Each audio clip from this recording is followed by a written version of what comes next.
Hello, everyone. Welcome to Connections for Life. I'm Ted Pete. Oh, sorry. I'm sorry. I'm just smiling. I'm Chad Kuva. I'm here at Disney World, just loving it, loving it. I mean, nobody's here with me right now here at opening the drop. No, I made all that up. I'll get rid of the Disney thing. But It looks like there's people there with you. is there? Oh, I didn't see them. Sorry. He Thought they'd be moving. You think they'd be moving for 45 minutes, and now You told them to hold still for a minute, and they're really good at playing freestyle. Hang on. One of these days, you should do it with your real background and see if anybody actually believes it.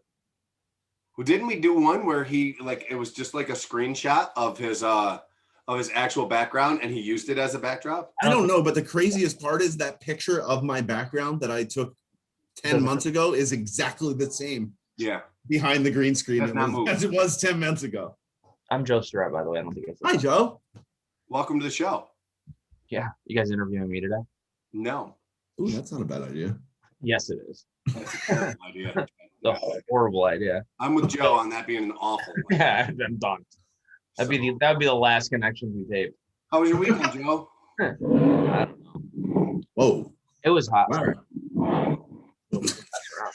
Don't mind him dragging his mason jar of moonshine. It's not even a mason jar. That's a pickle jar. No, it was fine. You guys know, you all have kids. Like, now that school's out, it's like non-stop sporting events and camps and games, and so I don't really know houses. What we did. We bought some fireworks. That was cool. Probably shouldn't say that because it's illegal in New York, but come and get me. I don't know. That's pretty much all we did. We got brutalized on yesterday. Wait, what's today? Monday? Yeah, Sunday. We played a Sunday game, which we normally don't do, and we got just hammered.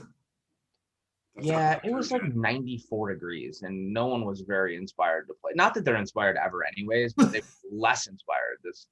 Yeah, so if possible. If possible. Yeah. I was pretty grumpy after the game, so that's just normal. Yeah, I was gonna say, opposed to what? Not really. I actually I talk a lot, shockingly, like when the kids are playing, and coach, and yeah. I stopped talking in the second half. Is that bad? I sat on the cooler. I didn't say a word to anybody. Yeah, no, not one word. They didn't even notice or care, which was even better. So, anyways, that's my story. How about you, Chad? I spent my weekend at a lacrosse tournament, kind of like you, Ted, but mine was for Zoe. It was fun. I got sunburn, or not sunburn, but I got like tan lines from sitting outside for 7 hours in 95-degree weather. It was nice. And then I realized sitting there, I never played a field sport as a kid. I never played soccer. I didn't play anything I played baseball for a little, but never. I was like, wow. I realized that sitting there. I never literally played a field sport. Maybe that's why you hate running. No, I hate running because I'm chunky. Well, aside from that, I think you'd never really have run. No, I didn't have to run I did, but I skated everywhere. Right. That's what I mean. Yeah.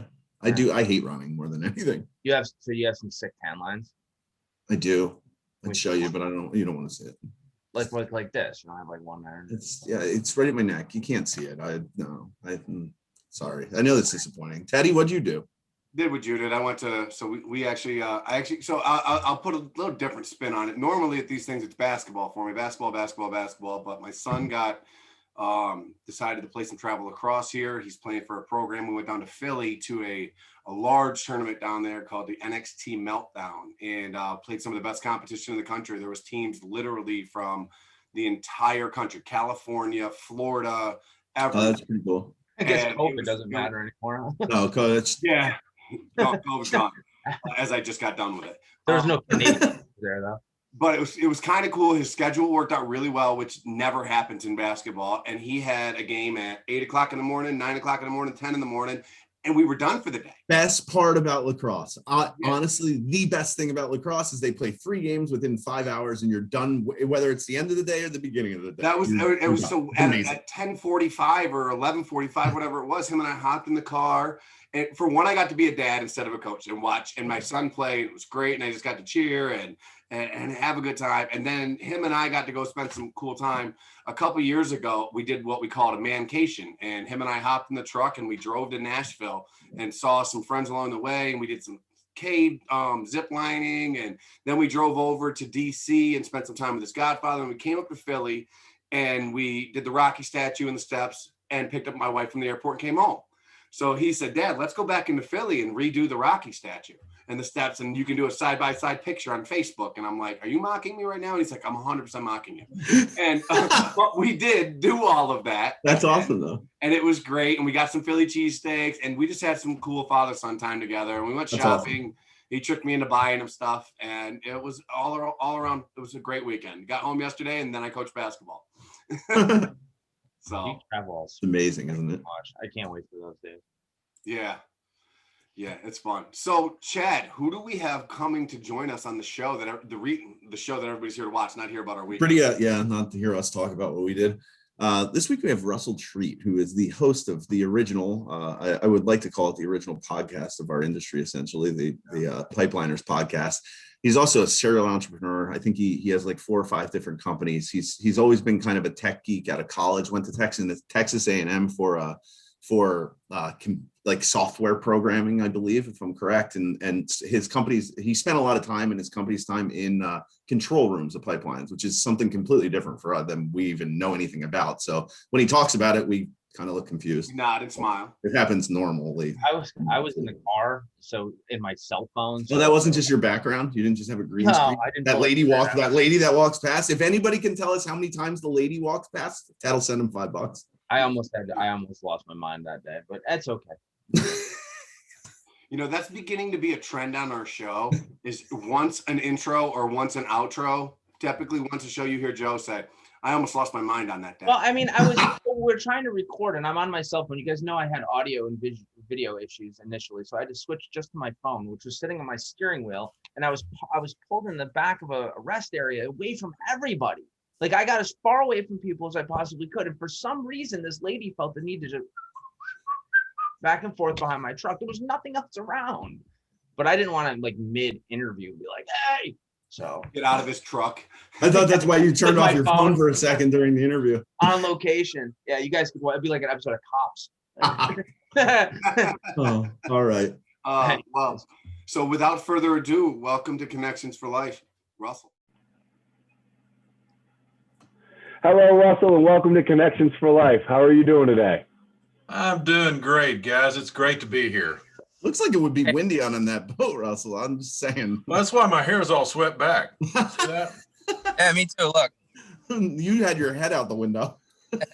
As everybody this can is ridiculous. Normal location. I couldn't make it back to do this interview, so I apologize if my audio stinks or my video stinks. But hello, Russell. Thank you for joining us. Well, thank you, man. Guys, thanks for asking me on. I'm looking forward to the conversation. Cool. So are we. I just want to start where we start kind of with everybody. How did you get your start in the industry and doing what you're doing today?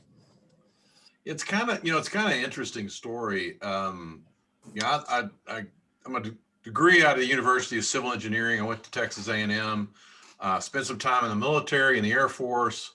I got out of the Air Force. I worked for a few years, and then I started my own business my first business when I was 29. And then I sold that into a company called Software Marketing. And what we would do there is we'd find engineering companies that had built tools, right? And then we would help them turn those tools into products. And I did that for about 6 years. And what I found out was I really liked the oil and gas stuff. And then I had an opportunity to run the U.S. division of a Canadian company that was, their U.S. division was a software division. So I had the opportunity to run a company that was building back office measurement accounting, and did that for a number of years, and then started Intersys in 98 and started out as consultant, and then doing some SCADA and data collection for measurement, and then some control rooms. And that's kind of how I got into the pipeline business. And I really got into the whole pipeline safety thing back in 2007 timeframe, a few years before the control room management rule went into place. And that's been kind of life-changing, frankly, because it allowed me to get beyond all the technology stuff and into what's the real value you're trying to deliver to the operator. Well, I'm just So- amazed that we got through that conversation without you promoting Texas A&M somehow, like without just saying it. Most people have all kinds of things. Well, I'll tell you what I say about Texas A&M all the time is the diploma I have now is worth a lot more today than it was the day I got it, because it's a tougher school to get into and it's a tougher school to get out of. I graduated in 1980, and in the 70s, I mean, all over Texas, everybody had a whole library of Aggie jokes, and you don't hear that anymore. No, everybody we know. It's Yeah, funny so, how you know, if a college becomes good at football in the state of Texas, all of a sudden they are now a prestigious university. well, of course. Yeah. All Exactly. woes are forgotten. All Yeah, woes well, are forgotten. We'll see. I mean, we've had years where we were good. We're trying to see if we're going to have. We've had a year and then years, right? We were good and then years, and then we're good and then years. Now we're trying to see if we can stack a few up in sequence. I love hearing how everybody got in the industry, and everybody else got like this really cool story. And mine is like I answered a monster.com ad. Like, so it's always to hear how people did. I love that part. I know that Chad, I think you probably have another question you want to ask. I do. My thing is, it has more to do with Enersys and not so much about the pipeline podcaster stuff, but I just wanted to understand a little bit more about what you do. And I think you sort of answered it, but you went to Texas A&M, but you seem like everything you're doing is like a technical type computer, something of that sort, which is pretty amazing. And I think that's kind of what Enersys does, right? I mean, that's actually a great question, Chad. When I was at A&M, I was a civil structural, and I did programming at A&M, Fortran back in those days, for anybody that's old enough to remember Fortran. And I always liked the computer stuff. When I was in the Air Force, my first assignment in Oklahoma City, I was in the first Air Force Facilities Engineering Group to automate all their work orders and job orders. And I was in a lead role in that special project. That's pretty neat. So I've always been around computers and software, always liked computers and software. And, I started with software marketing in 89. And if you think about that, that was before there was even a software. There wasn't software. No, there was a magazine called Software Magazine. Every year they would do the top 100 software companies. And the total revenue of the top 100 software companies was about 10% of IBM's software business. Come on. Wow. Yeah. So that was when Microsoft and Apple and all these guys were just getting started. Wow. Right. That's I've been in software since before software was really a business. That's pretty. That's got to be really cool. Theme has held through. And what I've found is I like doing software in those areas that are very technical. And because I'm still at this point in my career, the primary thing I do as a subject matter expert is leak detection, which is very software, very, heavy duty math, that kind of stuff. So that's why we don't do that. Yeah. Well, I have to interject for a second and say, like, it's had, like, and I'm not trying to date you at all here, Russell, but you threw out some timelines there. Like, you graduated in 80. I was born in 83. Okay. But you've literally got, nobody likes a bragger. Stop it. No, but you've literally got to watch the entire evolution, the rise and the rapid ascension of an entire industry. And you seem to have kind of rode the wave once you found it and saw that was the way of things going. You just said, hey, I'm on this wave. I'm going to ride it because I like it and it's the future. But you've got to see something be birthed and become normal, like become mainstream. That's so awesome. That's pretty wild. Well, yeah, and I've been managing software development teams for 30 years now. Wow. So think about all the technologies and operating systems and that's pretty stuff I've had to learn. I'm at a point in my life where I don't want to get a new phone because I don't want to learn anything new. I'm like tired of learning new operating system. My kids send me links to TikTok. I deleted the app. I can't. I don't need to learn anything new. It's interesting though. I mean, there's certain areas I find it interesting, and there's other areas I just find it a nuisance. Yeah, I agree. Yeah. So, but yeah, you're right. I mean, I've been in the software business a long time, and I've seen a lot of things come and go. And it's a very, very different business than when I got into it. I mean, it's a kind of, you can't stop learning, man. You got to be learning Right. every single day. Wow. Well, that's kind of like The other thing I'd say about Intersys is that it's also very focused on the control room. So SCADA, control room management, pipeline operations, it's really focused on that particular domain. Well, let's talk about a little bit more about the thing we actually understand a little bit better, which is your podcast. That was started 4 years ago, I believe, right? Yeah, Pipeline. 2017. Yeah. Okay. I think at that time, podcasts weren't that mainstream. Now I think they are. There's a podcast for everything, but I think back then, that was really a creative thing, specifically for this industry, right? Even today, there's not a lot of podcasts or webcasts or things that are focused around natural gas or the energy or oil and gas industry.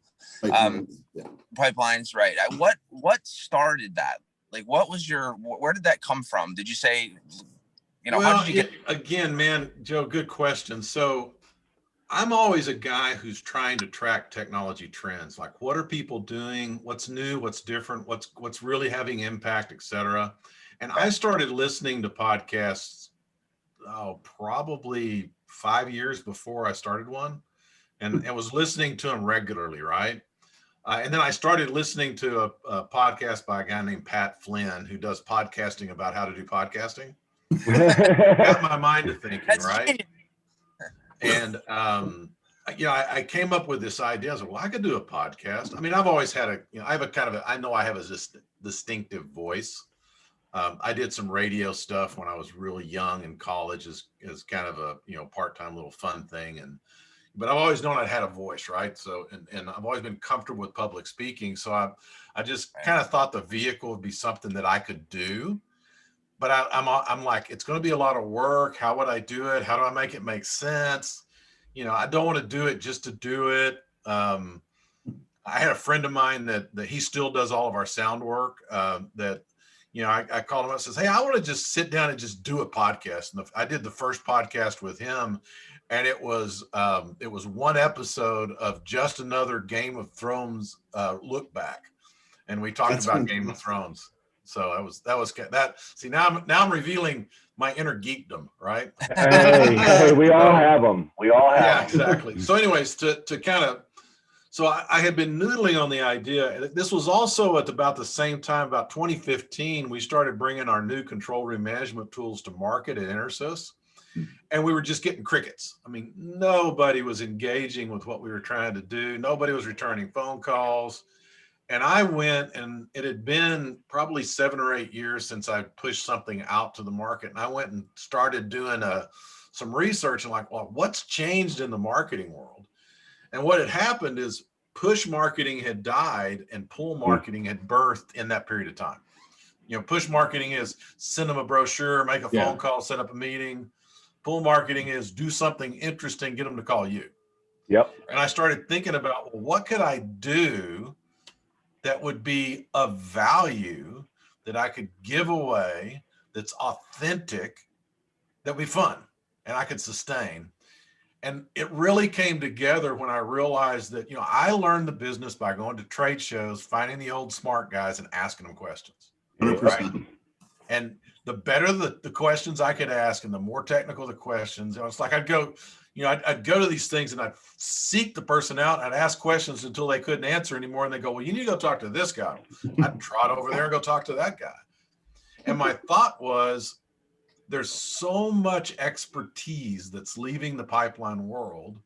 I need to talk to these guys and capture their expertise before they leave. And I've got several guys who in 2017, I had on episodes that are now fully retired and out of the business. But I captured their thinking at that time. And then I thought, I want to do this in a way so that people could listen and feel like it kind of the feel I go for is we're sitting at the bar after the conference, we're having a cocktail, we're talking, a bunch of guys are standing around and listening and asking questions. And that's the feel I'm going for, right? Okay. And it's really caught on beyond my wildest imagination. And I think it's because it's got a lot of great content and, it's easy to listen to. Absolutely. Well, I also think you hit on something else there that I think we didn't realize when we started doing this, that was a byproduct. We like 8 episodes in, we were like, wait a minute, is the genuineness. You get to be yourself and just have that normal conversation. And I think that's what makes the things that we're doing unique, because it's not this polished, like, super presentation. It's just a group of guys sitting around and having that conversation that, you know, during COVID for us we couldn't do. So that's how we started. I think you did it with the educational side, which was phenomenal, and saying, wow, these are a lot of really smart people and this information is going to go away. Like, let me capture it and let me be a part of that. And I just want to say, like, you were kind of like the founding father of this in our industry. Yeah. Well, as far as I know, I'm the first person to do a podcast in the pipeline. That would make you the founding I know father. another guy, a guy named Mark LaCour, who started a year or two before me in more kind of general oil and gas. His stuff tends to be more upstream focused. But, you know, his podcast community is kind of small. Yeah. And it's very collaborative. I mean, you don't get into this, well, I'm not going to help this guy out because that's a competitor or something like that. It's just like, hey, we're just all trying to, you know, enjoy life, have fun, and share stuff that's worth sharing. Yeah, spread knowledge. I think you said that in another way when it's almost like, so being the youngest guy on the call, even though I look probably the oldest. Again, you had to do it again. Nobody likes to brag. Anyway, what I meant to say was, like you said, how you want to have it sitting around at the bar setting and the guys come up and ask questions. But what I've seen is my generation, the younger group in the room, tend now not to ask questions because they're afraid that it'll make them look like they don't know stuff that they're not supposed to know. I'm not supposed to know what you guys know. I'll tell you what, it's not just the young guys. Yeah, old guys do the same thing. So, but that was so awesome. The guy who's willing to ask the guy that's willing to ask the so-called stupid question, right? Yeah. That's going to be the smartest guy. Well, there's three of us. There's three of us sitting here that all ask stupid questions all the time, and that's why I think we actually get along to some kind of degree, because all of us are willing to go, wait a minute, let me ask you this, and the other two will be like, but they wanted to know the answer to. You know, and it's just, I've had it's some great. guys on the Pipeliners podcast. I'm thinking of one guy in particular. We did a whole series on inline inspection tools, and he's a PhD in inline inspection tools. And we were going through all the tools and how they work, kind of really deep in the details of it. And more than once, he would say something. I go, "Okay, Mark, I heard the words that come out of your mouth, and I understand the words, but I don't know what you just said. So could you try it again?" I didn't get it. Yes. That happens quite a bit. I think Joe went from worrying about his internet, and then Ted froze through that last. Like 20 seconds. You were like, we still heard you, but you were like. Well, it popped up and said your internet connection is unstable, and all I'm thinking is that these guys hit some wire or something outside, and I'm like, oh no, there goes the show. We won't get Russell back for 3 months. You know, one of the biggest things for us, Russell, we've been doing this for just over a year now. You've been doing this for 4 years, and we're now to the point where people actually like want to come on our show. They still don't. We still chase a lot. So if anybody wants to come on, hey, that's what we're here for. But yes, 4 years of content and 4 years of finding people to get on the show and 4 years of scheduling, that's got to be super challenging. I mean, is that your biggest challenge, or is there something else that to be, you know, to do it that's harder than that for you? Well, the challenge now is very different than what it was when I was starting. All the stuff that I had, the research that I had done said that it's most people, there's a lot of people that start and they can get 5 to 15 episodes. Yeah. And then they tend to run out of steam. So I made a commitment to do it every week for a year. And I kind of wired up about 15 to 20 episodes. And from about episode 15 to about episode 75, it was really tough. There was a lot of time. I had a handful of guys that they were kind of my go-to guys that I would reach out to. And I got to do a podcast. I got to drop something. It'd be Friday afternoon, and I didn't have anything to drop that Tuesday. You know, it's like, and I was scrambling. So, you know, at that point, it was very challenging to get everybody on. Now it's very different. It's becoming more challenged to get the right people on. Understand. Yeah. Right. Because I get a lot of people I get people reaching out to me all the time that want to get on the podcast. Obviously. And they're all great people. They all have great information to share. But I'm trying to be more deliberate and maintain kind of the integrity of what we're trying to do, which is I'm really trying to get good technical information to people who are the boots on the ground doing the work. Educational. And things that they would find useful and support them in their day-to-day job, make them a better pipeliner. That's awesome. And that's becoming more challenging. I think the other thing is I'm beginning to ask some interesting questions about, well, what else can I be doing or should I be doing that also adds value? And, Right. It's becoming harder to not have it be overtly commercial. Right. I think I've done a pretty good job of that, but it's becoming more difficult.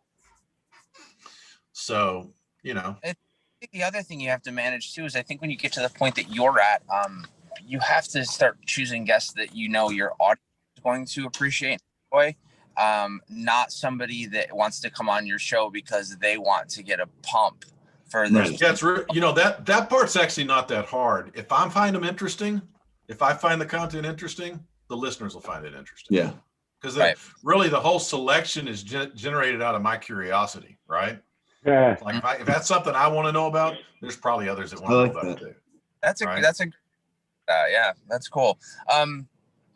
Man, but I will say this: I've had to build a team because I'm running 3 other companies. Yeah. I had to build a team so that all I have to do is show up on the mic and have the conversation, and others are handling all the logistics. And there's a lot of logistics behind the scene.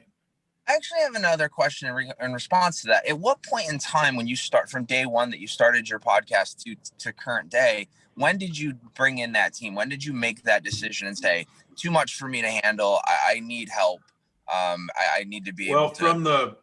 From the get-go, I had somebody else handling sound, and from the get-go, I decided I was going to put a web page up, and I was going to drop have a page for every episode and a transcript, and link up white papers and other resources and all that kind of stuff. So I had that help from day one. Okay. And then I started getting paid sponsors about 18 months in. And it wasn't long after that I'm like, I've got to have help, because I was spending easily a day and a half, 2 days a week on the podcast. And it was taking away from my other obligations and taking away from my joy, right? There's other things I like to do other than work, and I wasn't doing any of them. Right. Well, like have dinner with my wife. That's fun. It's a time suck.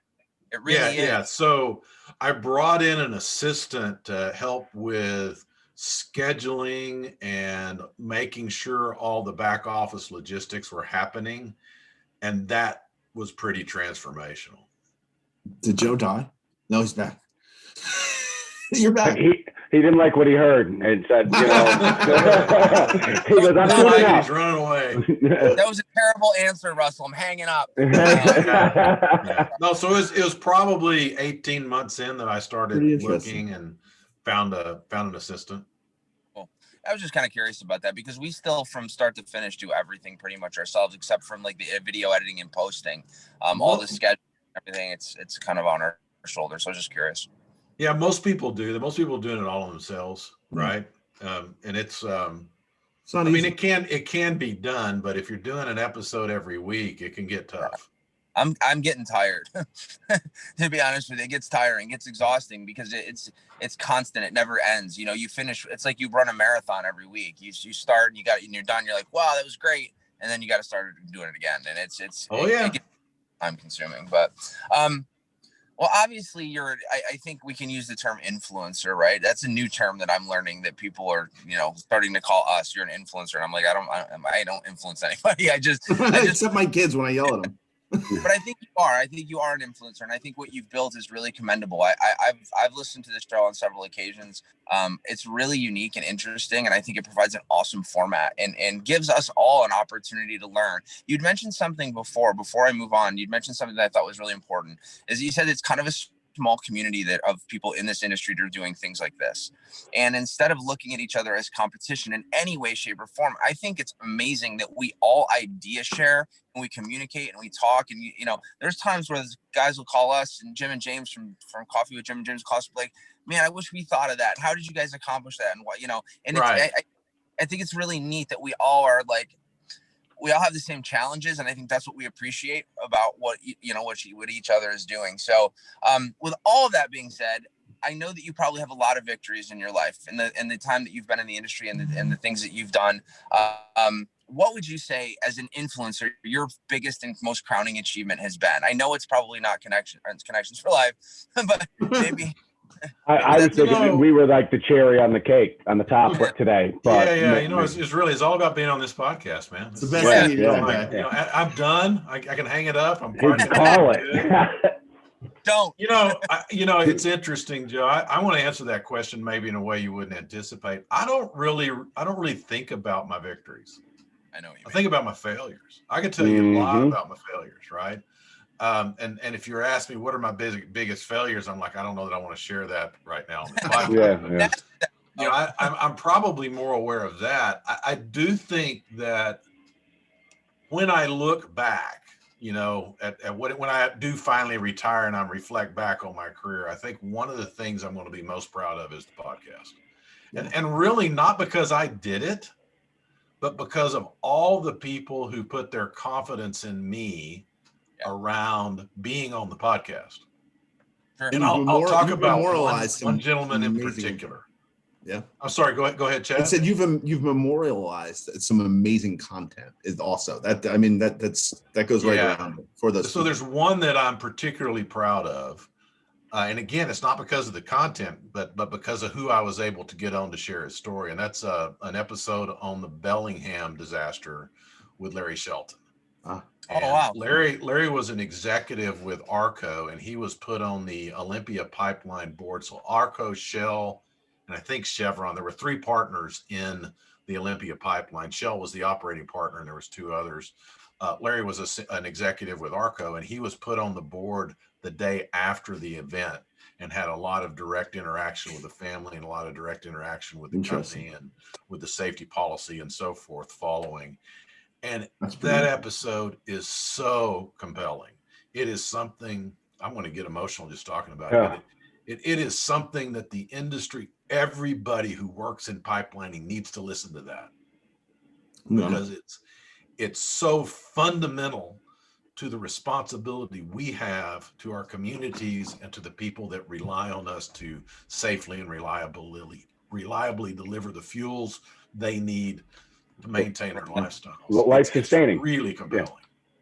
Yeah. So it's things like that, that I think I'll be really proud of, is that I think Larry's conversation on that pipeline will be as valid 20 years from now or 40 years from now as it is right now. It's awesome. Wow. And I think the things that you've done, I jokingly said it before, but you're kind of like the pioneer, the founding father of that for our industry. And I think that that's a cool thing that I know when we started this, it was for us, I feel the same way that you feel. I don't ever have a victory. I'm always concerned about the things I didn't do, the things that right.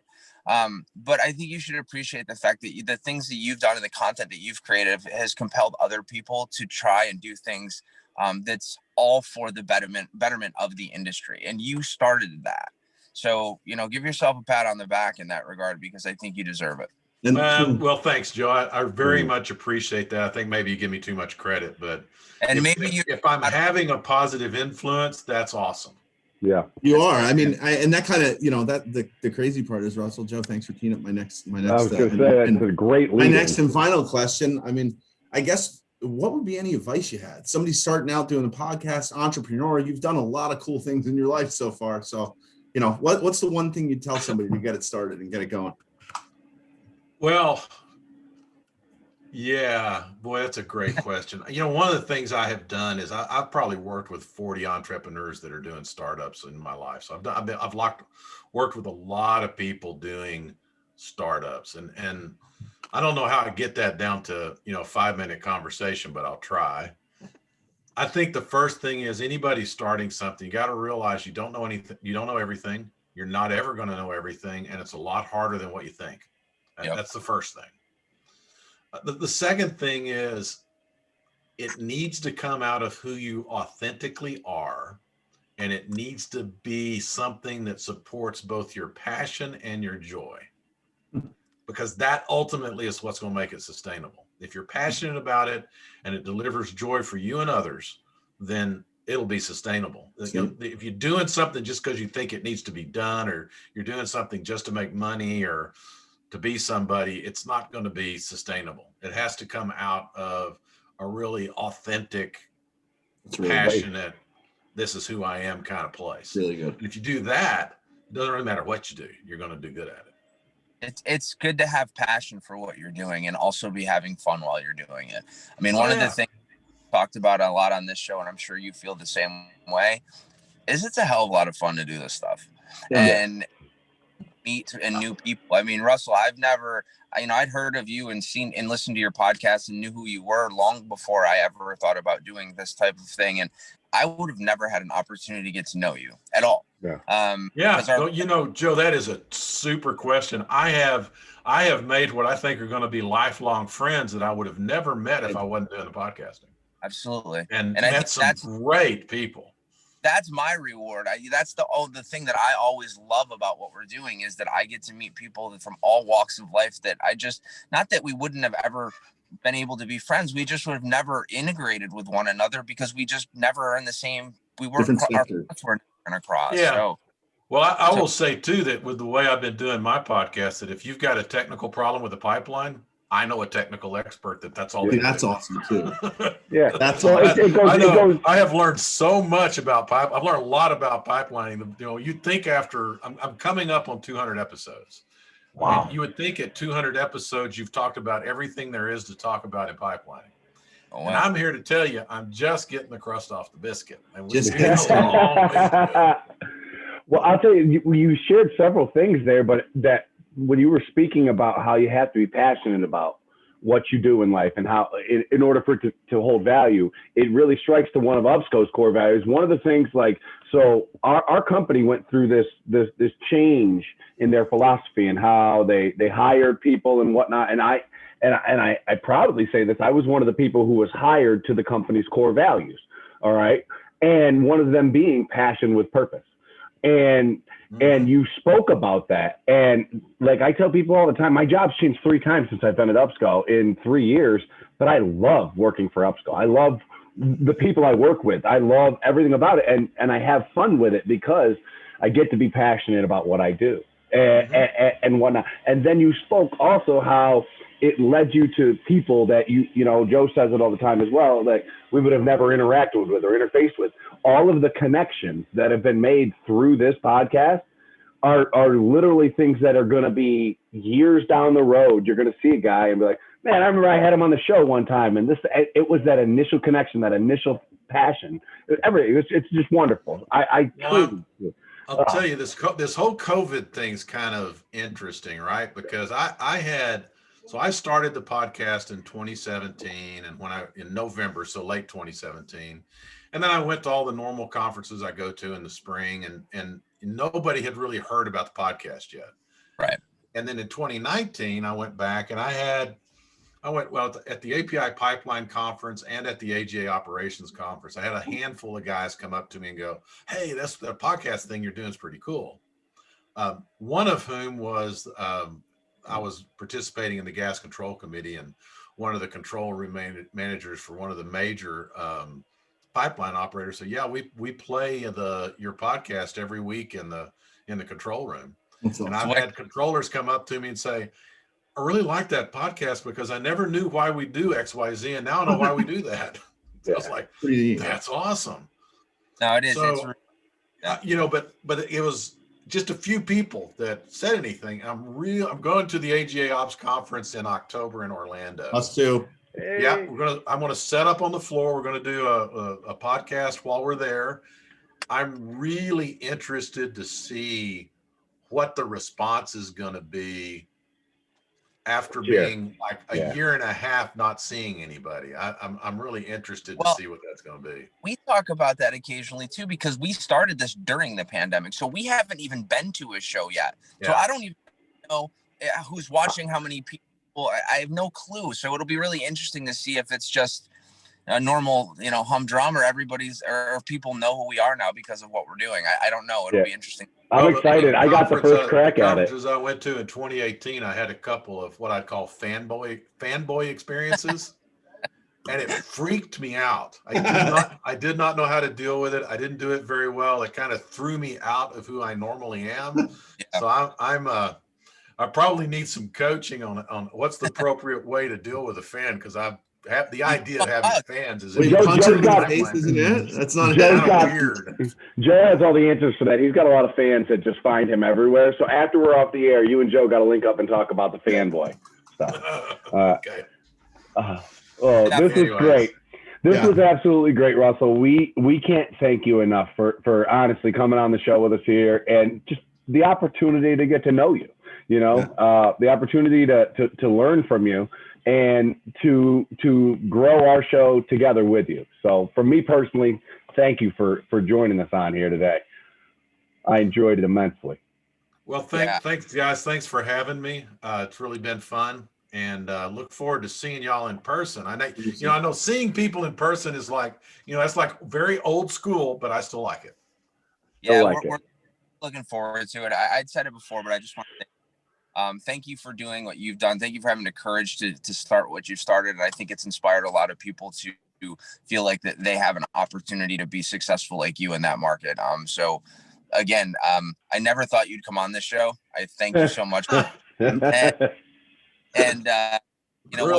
a second. I'm not going to let you. So you didn't think I'd say yes? Definitely didn't think you said yes to me. That's why I'm always excited to talk to everybody, because there's been some people that we've got on that I've sent a message to that I've never met, and they were like, yeah, I'll definitely come on. I was like, really? Okay. Cool. Listen, man, one of the other things you want to remember when you're doing this stuff is never, ever underestimate the power of request. True. That's right. You don't ask, you don't know, right? Well, my daddy always said, son, this is when I was learning how to date girls. I'm like, how do you ask a girl out? He says, well, you ask them out. He says, how do you get them to say yes? He says, well, one thing's for sure, son. If you don't ask them, you can't get a yes. And no, you 100%. Say it to my kids all the time. Starting with a no.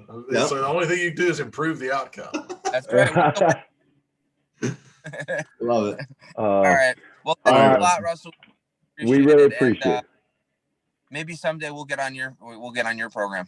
Yeah, we're gonna bring you guys on, and we're gonna dig into your intellect and find out about all your expertise. Ooh. It should be about a 7-minute episode for you. I don't need.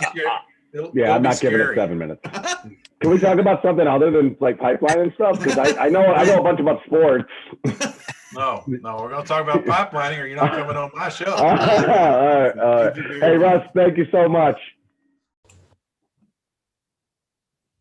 Russell, thank you so much. It's a nice change of pace. I participated in an interview again.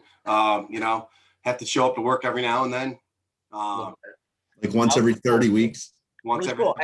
just to keep I was really intrigued by like what he's done. I mean, it's he started that in 2017 is when he started. Yeah. Like where he's come from, like where he started, what his idea was, and now what he's doing. I think it's pretty unique. And it's a lot of, I don't know, it inspires us a little bit, I think, to see where you can kind of go. And as when you start this, you don't have any expectation. And I don't think he did either. And, it's worked out well. I'm excited to get on his show and maybe talk about some more specific. I think it would be cool when we go on the show, because I think he said he's going to break us all up. So only one or two of us at a time. And how did you say that? Yeah, he said that either in the pre-call or in the interview or something like that. And I think it'll be intriguing to see, how we are the guests as opposed to being the hosts, Yeah, well, when we did that thing with Jim Kunkel, that live thing, like that was kind of weird too, because you're usually prepared to be the person that's asking the question, be the other side. It'll be interesting. But anyways, it was really cool. If you haven't seen Pipeliners podcast or listened to it, actually, check it out. It's pretty cool. There's a lot of really interesting and educational things on there for a whole bunch of different topics. He does one a week, I believe, and I think it's one a week. Is that what it was? I think so, yeah.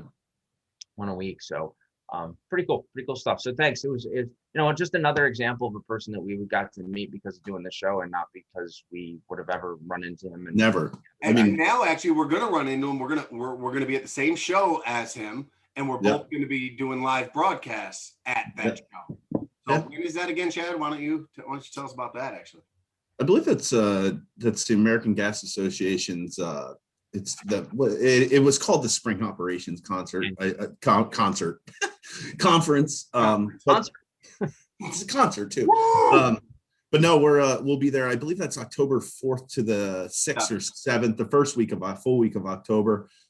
We will be there most likely with our tropical shirts and flip flops on, trying to be a little bit different, trying to have some fun. What's the same? What? Stop it! He didn't even ruin the surprise, Joe. You're in tropical. Nobody listens to this part, anyways. Oh, fair point. That's fair point. Yeah, and you're in flip flops and tropical shirts at every trade show, so there's no difference for you whatsoever. For Joe, it's fine. It's not like it's going to be some surprise. I don't want tropical shirts. Okay, t-shirts and flip flops. T-shirt. There we go. So, well, speaking of shows, a little industry update for everybody. As I think these are some of the first ones that are actually going to be live and in person. I will be down in Nashville, Tennessee at the UCT Utilitech Conference on July 12th through the 15th. And then DCA, the Distribution Contractors Association, is having their first live event in over a year as well. And that's taking place down in Orlando from the 27th through the 31st. I'm fortunate enough to be in attendance at both of those. I hope to run into some of our viewers there and see what it's like. If somebody's like, hey, you're the guy from that show that doesn't do much on there. And I'm like, yes, that's me. I'm that one. I don't think they're going to say that. I don't think anybody's going to recognize you. Mike Hickey will. Mike Hickey will. He was on our show. Yeah, but you knew him before. So Tim McElroy will. Yep.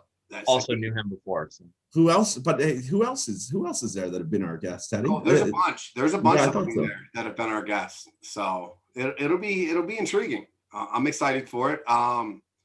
What time is it for, Chad? Oh, I think it might be gas fact time. Joe's gas fact time. Joe's gas fact corner.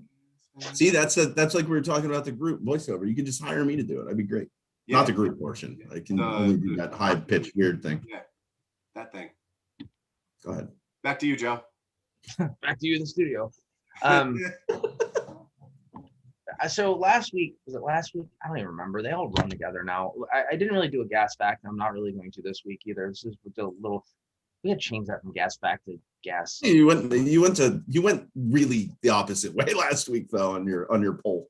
Mercaptan? No, I thought we were talking. That was what I did. Oh, I was talking about your coffee poll that worked out really well. Oh no, that was something completely different. But anyways, this is a kind of a cool one. So guys, what is natural gas used? Natural. Wow, can't even talk. Natural gas used for? So by sector. So you're never going to guess. I'm just going to tell you because we would be here all day. Chad will say 12. It'll get weird. But natural gas is, as we know, a non-renewable hydrocarbon used as a source of energy for heating, cooking, and electricity generation. It's also used for fuel for vehicles as chemical feedstock in the manufacture of plastics and other commercially important organic chemicals. So the U.S. natural gas consumption by sector in 2019, what do you guys think the largest sector was that used natural gas? Like, what did they use it for? Electrical generation. Yep. A. You get an A. I agree 100% with him. That was 36%. So 36% of gas in 2019 was used for electrical power. What do you guys think the number 2 was? What sector? Heating. I might go. That's not really a sector. Like, sectors would be like residential. That, like resident. That would be like residential. Yeah, residential. I think it's going to be more. I think it's going to be transportation, like fuel, like automotive, like you know what I'm trying to say. Wrong. It was industrial. 33%. What is that? I assume for heating or. I guess it transcends whatever they use it for, whether to make a product. Like that makes sense. When they make ductile iron pipe, they put it through a huge heater that's a natural gas fed heater. Number 3, residential. Okay. Number 4, commercial, and number 5 is transportation. Transportation only comes in at 3%, which I found interesting. Well, I think that's a minority trend right now, but that's going to be a much larger, in my uneducated idiot point of view. I think that in the future, that's going to be one that's going to have a much larger market share of it in the future. I don't think it will. I'll tell you why. Because keep in mind, this is saying natural gas used for transportation. Yeah. Now, natural gas being used to generate electricity for transportation. Used for transportation is different. That would go to the electric generation part of the pie chart that I'm looking at. Yeah. Not necessarily to the transportation. Either way, interesting Very. stuff. So really quickly, electric power sector uses natural gas to generate electricity. In 2019, the electrical power sector accounted for 36% of total U.S. natural gas consumption, and natural gas was the source of about 31% of the U.S. electric power sector's primary energy consumption. Natural gas accounted for 38% of total utility scale U.S. electric generation by all sectors in 2019. I thought that was kind of cool. That is neat. So I don't know. I got more stuff here, but we could talk industrial, residential, but I don't want to bore you guys. But I don't know. I just wanted to point that out that we talk about natural gas and electricity, and I think some people always think of them as separate. Well, but 19 states, I think it's 19. I could be wrong on that, but I think 19 states, their primary electrical generation method is natural gas. I'd be interested what that ratio or that percentage was 10 or 20 years ago. You know what I mean? Like, what? I assume it's gone up drastically in the last 10 years.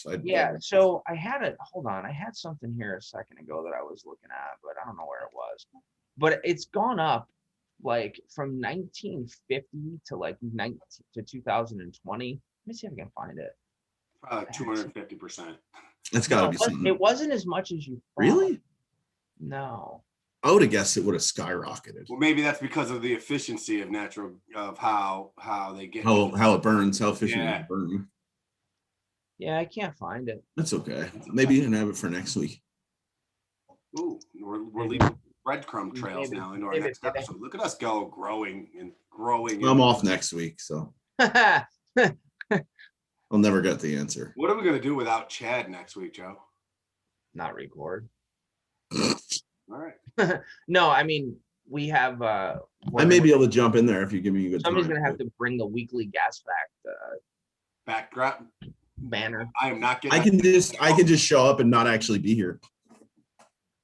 You just turn your camera on. Yeah, I'll just put the green screen on. Just log in. I wouldn't mind doing it, guys, next week. I think. Lindsay will mind. No, we're really during the whole week, Teddy. It's really a hockey tournament. It's like one of the biggest world hockey tournaments that they have, even though it's not the world this year. Even though it's not really the world this year. In past years, there'd be 40 teams there from all over the world. Now it's just like 15 to 18 that are all American. So it'll be interesting though, but we can figure it out. Okay. Still trying to find that thing now that it's driving me nuts. Well, that's great. Filter, Chad. What filter? What filter? Perfect. All right, folks. Hey, we love you guys. We thank you for watching our show. We want to remind you to subscribe, click like, share, all the stuff that we ask you to do every week.